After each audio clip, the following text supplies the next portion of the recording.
നമുക്ക് ആദർശിന്റെ നയനയുടെ ഇന്നത്തെ നല്ലൊരു കഥ കേട്ടാലോ? വീഡിയോ ഇഷ്ടപ്പെടുവാണെങ്കിൽ ഒന്ന് ലൈക്ക് ചെയ്ത് ഹൈപ്പ് ചെയ്യാൻ മറക്കരുത് കേട്ടോ. അപ്പൊ 2 ദിവസമായിട്ട് പ്രോപ്പറായിട്ട് വീഡിയോസും കാര്യങ്ങളൊന്നും ചാനലത്ത് ഇടാൻ പറ്റുന്നുണ്ടായിരുന്നില്ല കേട്ടോ. എന്താണെങ്കിലും ഇന്ന് മുതൽ കൃത്യസമയത്ത് തന്നെ അപ്ലോഡ് ചെയ്യാവേ. അങ്ങനെ നമ്മൾ കാണുന്ന ഒടുവില് അനി തന്റെ മനസ്സിലുള്ള കാര്യങ്ങളൊക്കെ മൂർത്തി മുത്തച്ഛനോട് എല്ലാവരും തുറന്നു പറയാണ്. എന്റെ മനസ്സിൽ നന്ദു മാത്രമേ ഉള്ളൂ. ഞാൻ വിവാഹം കഴിക്കുന്നെങ്കിൽ അവളെ മാത്രമേ വിവാഹം കഴിക്കുള്ളൂ, അല്ലാതെ എനിക്കൊരു വേറെ വിവാഹം വേണ്ടെന്ന് പറഞ്ഞു. അത് കേട്ട പാതി കേൾക്കാത്ത പാതി ജാനകി പാഞ്ഞിങ്ങോട്ട് വന്നിട്ട് ഹനിയുടെ കോളറിനോട് കയറി കുത്തിപ്പിടിച്ചു. നീ എന്താടാ പറഞ്ഞത്? അവളെ വിവാഹം കഴിക്കുന്നോ? നടന്നത് തന്നെ അതിന് വേണ്ടിയിട്ടാണോടാ ഇത്രയും നാള് നീ ഇവിടെ കാത്തിരുന്നേ? ഞാൻ ജീവനോടെ ഉണ്ടാകുന്ന നടക്കില്ല എന്ന് പറഞ്ഞു. അപ്പോഴേക്കും മുത്തശ്ശൻ പറഞ്ഞു, എന്തൊക്കെയാ നീ കാണിക്കുന്നേ? ദേ അവന്റെ കോളറന്ന് അങ്ങോട്ട് പിടിവിടാൻ പറഞ്ഞു. ഈ സമയത്ത് അനി പറഞ്ഞു, മുത്തശ്ശ ഞാൻ പറഞ്ഞല്ലോ, നിങ്ങൾ പറയുന്നെല്ലാം ഞാൻ അനുസരിച്ചിട്ടുണ്ട്. പക്ഷെ എനിക്കിത് മാത്രം അനുസരിക്കാനായിട്ട് പറ്റില്ല, എന്നെ കൊണ്ട് സാധിക്കില്ല എന്ന് പറഞ്ഞു. അപ്പോഴേക്കും ദേവേന് പറഞ്ഞു, എടാ അവൻ ദൈവമോള് ഭയങ്കര പ്രതീക്ഷയോട് കാത്തിരിക്കോ, അറിയാല അവള് റെഡിയായിക്കൊണ്ടിരിക്കോ. ഇത് അറിഞ്ഞു കഴിഞ്ഞിട്ടുണ്ടെങ്കിൽ. അത് കേട്ടതും മുത്തശ്ശൻ പറഞ്ഞു, എന്നെ നന്ദു വിളിച്ചിട്ടുണ്ടായിരുന്നു കുറച്ചു മുമ്പ്. നന്ദുവിന്റെ അടുത്തൊരു കംപ്ലൈന്റ് ചെയ്തിട്ടുണ്ടെന്ന്. അനാമിക കൊണ്ടേ കൊടുത്താന്ന്. അനാമിക അവളുടെ അച്ഛനും. അപ്പൊ അനിയെ അറസ്റ്റ് ചെയ്യുന്ന കാര്യം പറയാൻ വേണ്ടി വിളിച്ച. വിവാഹ നിശ്ചയം കഴിഞ്ഞിട്ടുണ്ടെങ്കിൽ അനിയെ അറസ്റ്റ് ചെയ്യും. പിന്നെ എല്ലാം ആലോചിച്ച് കഴിഞ്ഞപ്പം എനിക്ക് തോന്നി ഈ വിവാഹ നിശ്ചയം വേണ്ടാന്ന്. എന്താണെങ്കിലും ഈ നിശ്ചയം ഇവിടെ മുടങ്ങുക. ഇപ്പോഴീ നിശ്ചയമായിട്ട് മുന്നോട്ട് പോകാൻ ഞാൻ ആഗ്രഹിക്കുന്നില്ല എന്ന് പറഞ്ഞു. അത് കേട്ടപ്പം എല്ലാവരും ഒരു നിമിഷം ഞെട്ടിപ്പോയി. അപ്പോഴേക്കും ജാനകി പറഞ്ഞു, അച്ഛാ ഒരു കാര്യം ഞാൻ പറയാം. ഇത് മുടങ്ങിയിട്ടുണ്ടെങ്കിൽ ഇവൻ ആ പെണ്ണെ കല്യാണം കഴിക്കാൻ അങ്ങനെ തീരുമാനിച്ചിട്ട് നടക്കില്ല. പിന്നീട് അനിയോട് പറഞ്ഞു, എടാ അങ്ങനെ എന്തേലും സംഭവിച്ചോണ്ടല്ലോ നിന്റെ അമ്മ ഈ ഫാനിൽ കെട്ടി തൂങ്ങി ചാത്തോളൂ. ദേ ഈ നിൽക്കുന്നവളുടെ അനുജത്തി ഇവിടെ ഇങ്ങനെ കൂട്ടിക്കൊണ്ടു വരാനാ നിന്റെ മോഹമെങ്കില് വരുന്ന സമയത്ത് ഫാനി കെട്ടി തൂങ്ങി ആടുന്ന എന്റെ ശവമായിരിക്കും നീ കാണുന്നേ എന്നും പറഞ്ഞുകൊണ്ട് ദേഷ്യപ്പെട്ട് അങ്ങോട്ട് പോയി. അപ്പോഴേക്കും അജയൻ പറഞ്ഞു, ഞാൻ എല്ലാവരുടെയും എത്ര വട്ടം പറഞ്ഞ, ജാനകിയോടാണെങ്കിലും പറഞ്ഞ ഈ നിശ്ചയമായിട്ട് മുന്നോട്ട് പോകണ്ട, ഇവന്റെ മനസ്സോടെ കാണണമെന്ന്. പക്ഷെ ആരോടും എന്ത് പറയാനാ? ആരോടും പറഞ്ഞിട്ട് ഒരു പ്രയോജനം ഉണ്ടെന്ന് തോന്നില്ല. അതിന് ആരെങ്കിലും കേട്ടിട്ട് വേണ്ടേ? എന്നിട്ടിപ്പോ എന്തായി? മുത്തശ്ശി പറഞ്ഞു, അല്ല ഈ നിശ്ചയം നടത്താനെന്ന തീരുമാനം ഇങ്ങനെയൊക്കെ സംഭവിച്ച സ്ഥിതിക്ക് എന്താണെങ്കിലും ഇനിയിപ്പം ഇതുമായിട്ട് മുന്നോട്ട് പോകുന്നതിൽ അർത്ഥമില്ല എന്ന് പറഞ്ഞുകൊണ്ട് മുത്തശ്ശിയും മുത്തശ്ശനും കൂടെ അങ്ങോട്ട് പോകാൻ തുടങ്ങുമ്പോൾ അനി പറഞ്ഞു, മുത്തശ്ശ എന്നോട് ക്ഷമിക്കണം, എനിക്ക് വേറെ നിവൃത്തിയില്ലാത്തോണ്ടാ. പോട്ടെ നമുക്കൊരു പരിഹാരം ഉണ്ടാക്കാന്നും പറഞ്ഞുകൊണ്ടാണ് മുത്തശ്ശി അങ്ങോട്ട് പോകുന്നത്. മുത്തശ്ശൻ അങ്ങോട്ട് പോകുന്നത്. അങ്ങനെ അവർ രണ്ടുപേരും കൂടെ പോയി കഴിഞ്ഞപ്പോഴത്തേനും ആദർശ് പറഞ്ഞു, എടാ എന്നാലും നീ ചെയ്തതും പറഞ്ഞുകൊണ്ടല്ലോ ആദർശേട്ടാ, പിന്നെ ഞാൻ എന്താ ചെയ്യണ്ടേ?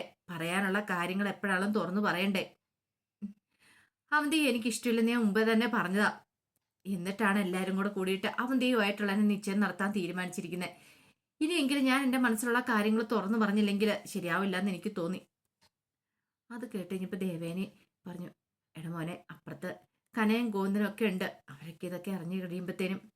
നയന പറഞ്ഞു, അല്ലെങ്കിൽ തന്നെ അച്ഛനും അമ്മയും സന്തോഷത്തിലായിരുന്നു. അനിയുടെ വിവാഹ നിശ്ചയം കഴിഞ്ഞു കഴിഞ്ഞാൽ പിന്നെ സമാധാനത്തോടെ നടക്കാലോ. ഇനിയിപ്പം നന്ദുവിന്റെ പേര് പറഞ്ഞിട്ട് ആരും ഇനി പ്രശ്നങ്ങളൊക്കെ ഉണ്ടാക്കത്തില്ലോ എന്ന് ഓർത്തിരുന്ന. ഇനിയിപ്പോൾ ഇതറിഞ്ഞു കഴിയുമ്പോൾ അവർക്ക് എത്രമാത്രം വിഷമാവുമെന്ന് ആര് കണ്ടു? അത് കേട്ടപ്പോൾ അനി പറഞ്ഞു, എനിക്ക് വേറെ നിവൃത്തിയില്ലായിരുന്നു ഏട്ടത്തി. എൻ്റെ മനസ്സിലുള്ള കാര്യങ്ങൾ ഞാൻ തുറന്നു പറയണ്ടേ, ഞാൻ പിന്നെ എന്ത് ചെയ്യാനായിട്ടാ? കാരണം അനിയുടെ ഭാഗത്ത് നോക്കുമ്പോൾ ശരിയായിട്ടുള്ള കാര്യമാണ് അനി ചെയ്തത്. പക്ഷെ അവന്തിയുടെ ഭാഗത്ത് നിന്ന് നോക്കുമ്പോൾ അവർക്കെല്ലാവർക്കും ഭയങ്കര വിഷമാണ്. അവന്തിക്ക് മോഹം കൊടുത്തുന്നൊരു ചിന്ത. അവന്തിയെ കാത്തിരിക്കുമല്ലേ വിവാഹ നിശ്ചയത്തിന് വേണ്ടിയിട്ട്. അപ്പൊ അതൊക്കെ ഓർക്കുമ്പോൾ ബാക്കി എല്ലാവർക്കും ഒരു വിഷമം ഉണ്ട് താനും.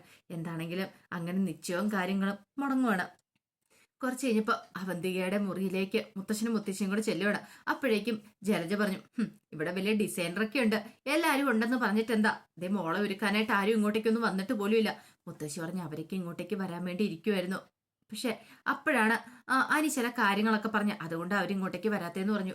ജലജ ചോദിച്ചു, അനി കാര്യങ്ങൾ പറഞ്ഞോ? മുത്തശ്ശൻ പറഞ്ഞു, അവൻ ഈ ബന്ധത്തിന് താല്പര്യമില്ലെന്ന് അവൻ തുറന്നു പറഞ്ഞു കഴിഞ്ഞു. അതുകൊണ്ട് അവരെല്ലാവരും നല്ല വിഷമത്തിലായിരുന്നു, അതാ അവരിങ്ങോട്ടേക്ക് വരാത്തേന്ന് പറഞ്ഞു. അതെങ്ങനെയാ?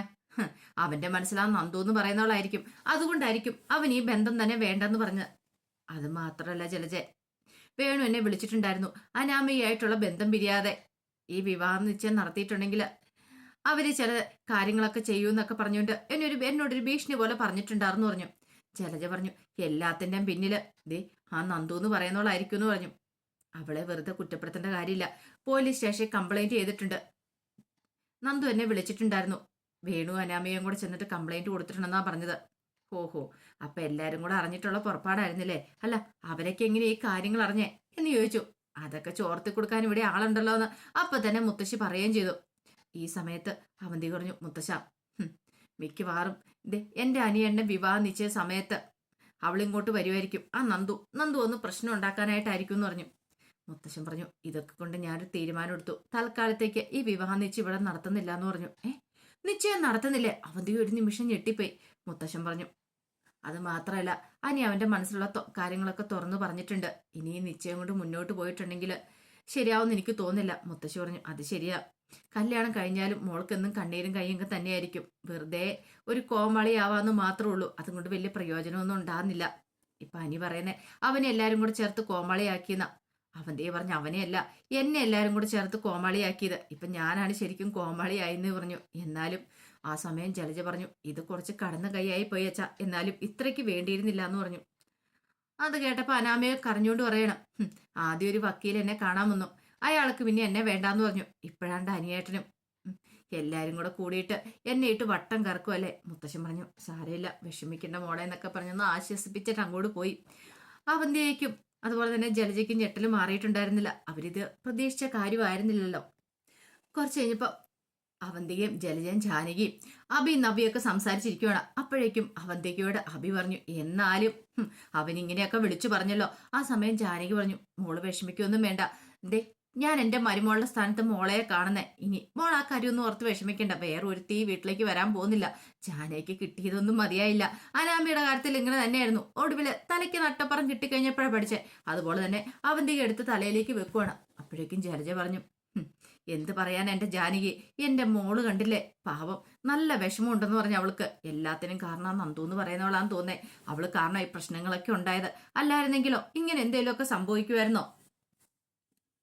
ഈ സമയത്ത് അഭി പറഞ്ഞു, എനിക്കത് തോന്നുന്നുണ്ട്. അല്ലെ, കൃത്യ സമയത്ത് എങ്ങനെയാ ഈ പറയുന്ന അനാമികയും വേണുമൊക്കെ കാര്യങ്ങളൊക്കെ അറിഞ്ഞത്, നിശ്ചയമാന്നൊക്കെ.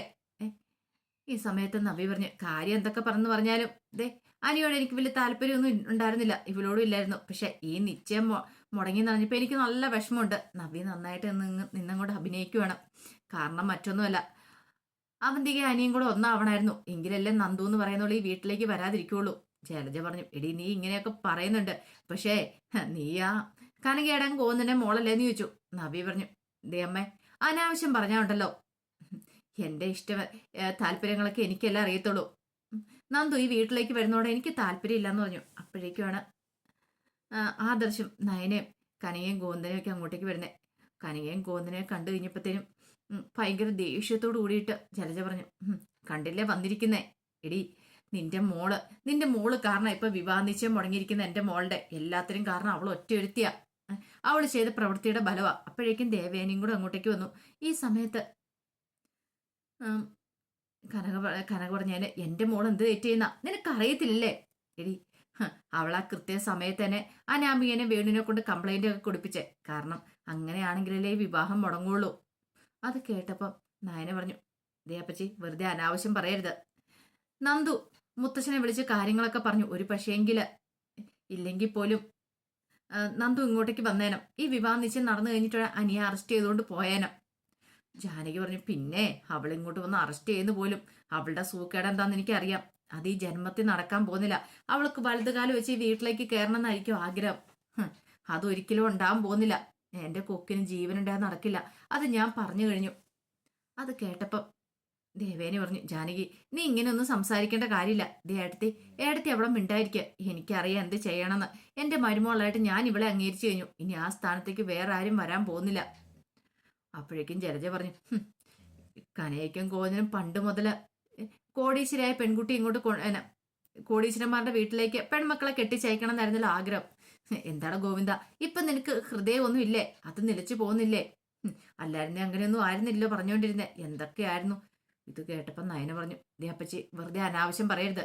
ഇത്ര സമയമൊക്കെ സഹിച്ച് ക്ഷമിച്ചു നിന്നു. എന്റെ അച്ഛനും അമ്മയും പറഞ്ഞ ഞാൻ ക്ഷമിക്കില്ല എന്ന് പറഞ്ഞു. പിന്നെ ക്ഷമിക്കില്ല പോലും. എടി, നിന്റെ അമ്മയുടെയൊക്കെ സ്വഭാവം നന്നായിട്ട് മനസ്സിലാക്കിയിട്ട് തന്നെയാ. എടി, നാണം ഉണ്ടോടി? ഇങ്ങോട്ടേക്ക് നിന്റെ അനുജത്തെയും കൂടെ കൂട്ടിക്കൊണ്ട് വരാനായിട്ട് ഓരോ തന്ത്രം പണിഞ്ഞോണ്ട് വന്നിരിക്കുന്നേ. എല്ലാരും കൂടെ ചേർന്നിട്ടാ. ഇത്രയെങ്കിലും ഉളുപ്പുണ്ടായിരുന്നെങ്കിൽ ഇതൊന്നും സംഭവിക്കില്ലായിരുന്നു പറഞ്ഞു. അത് കേട്ടപ്പോൾ നയന പറഞ്ഞു, ഇത്ര സമയം എനിക്ക് നന്ദു ഇങ്ങോട്ടേക്ക് വരണമെന്ന് ആഗ്രഹമൊന്നും ഇല്ലായിരുന്നു. പക്ഷെ ഇപ്പോഴങ്ങനെയല്ല. അനിയുടെ മനസ്സിൽ എന്താ ആഗ്രഹം ഉണ്ടെങ്കിൽ അത് തന്നെ നടക്കും. ഉം. അവന് നന്ദുവിന് ഇഷ്ടമാണെങ്കിൽ അവൻ ഇങ്ങോട്ട് കൂട്ടിക്കൊണ്ട് വരട്ടെ. ഞാൻ ഇനി എതിർപ്പൊന്നും പറയുന്നില്ല. ആരും ഉപദേശിക്കാനും പോകുന്നില്ല. എന്റെ അച്ഛനും അമ്മയും പറഞ്ഞാണ്ടല്ലോ, സഹിച്ച് ക്ഷമിച്ച് ഞങ്ങൾ ഇരിക്കത്തൊന്നുമില്ല. ഉം.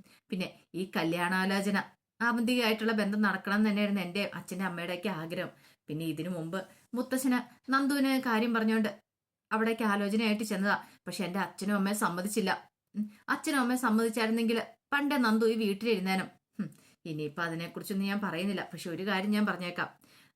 എനിക്ക് നന്ദുവിന് ഇഷ്ടമാണെങ്കിൽ ഇങ്ങോട്ടേക്ക് ഉറപ്പായിട്ടും കൂട്ടിക്കൊണ്ട് വരും. അതും പറഞ്ഞിട്ട് നയനെ അങ്ങോട്ട് കയറിപ്പോയി. നവ്യയ്ക്ക് മനസ്സിൽ ഭയങ്കര സന്തോഷമായിരുന്നു. ആ സമയം ദേവേന് പറഞ്ഞു, എൻ്റെ മോളെ വിഷമിപ്പിച്ചാലുണ്ടല്ലോ പിന്നെ എനിക്ക് സഹിക്കാനും ക്ഷമിക്കാനും പറ്റില്ല. അവളുടെ വയറ്റിലൊരു കുഞ്ഞുണ്ട്. ഇനിയും അവളെ ഇങ്ങനെയൊക്കെ പറഞ്ഞിട്ടുണ്ടെങ്കിൽ അത് സഹിച്ച് ക്ഷമിച്ച് ഞാൻ ഇരിക്കില്ല എന്ന് പറഞ്ഞു. അങ്ങനെ ദേവേനെ അങ്ങോട്ട് പോയി കഴിഞ്ഞപ്പോൾ ആദർശ് പറഞ്ഞു, ഹനി നന്ദുവിനെ ഇഷ്ടപ്പെടുന്നതിൽ നിങ്ങൾ ആരും ഇങ്ങനെയൊന്നും പറഞ്ഞിട്ട് കാര്യമില്ല. വെറുതെ വാശി പിടിപ്പിച്ച് പെട്ടെന്ന് തന്നെ നന്ദുവിനെ ഇങ്ങോട്ടേക്ക് കൂട്ടിക്കൊണ്ട് വരാനുള്ള ഒരു സാഹചര്യം ഒരുക്കരുത്. അത് നിങ്ങളാണ് നോക്കേണ്ടത് എന്നൊക്കെ ജാനകിയോടും ജലജയോടും പറഞ്ഞിട്ട് ആദർശം അങ്ങോട്ട് കയറിപ്പോയി. ഇടിവെട്ടേറ്റ പോലെ നിൽക്കുകയാണ് അവരൊക്കെ. കാരണം ചിന്തിക്കാൻ പറ്റുന്നില്ല, അപ്പുറത്തെ കാര്യങ്ങളെല്ലാം നടന്ന് ഒരു കാര്യം ഉറപ്പായി. നന്ദുവിനെ അനി വിവാഹം കഴിക്കും എന്നുള്ള കാര്യം അത് സഹിക്കാൻ പറ്റുന്നുണ്ടായിരുന്നില്ല. അപ്പൊ അതിന്റെ കഥകളൊക്കെ എന്ന് കാണുന്നത്. ഇതിന്റെ ബാക്കി വിശേഷങ്ങളുമായിട്ട് വൈകുന്നേരത്തെ പ്രമോയി വരാട്ടോ. ഒരിക്കൽ കൂടി എല്ലാവർക്കും ശുഭദിനം നേർന്നുകൊണ്ട് നിർത്തുന്നു.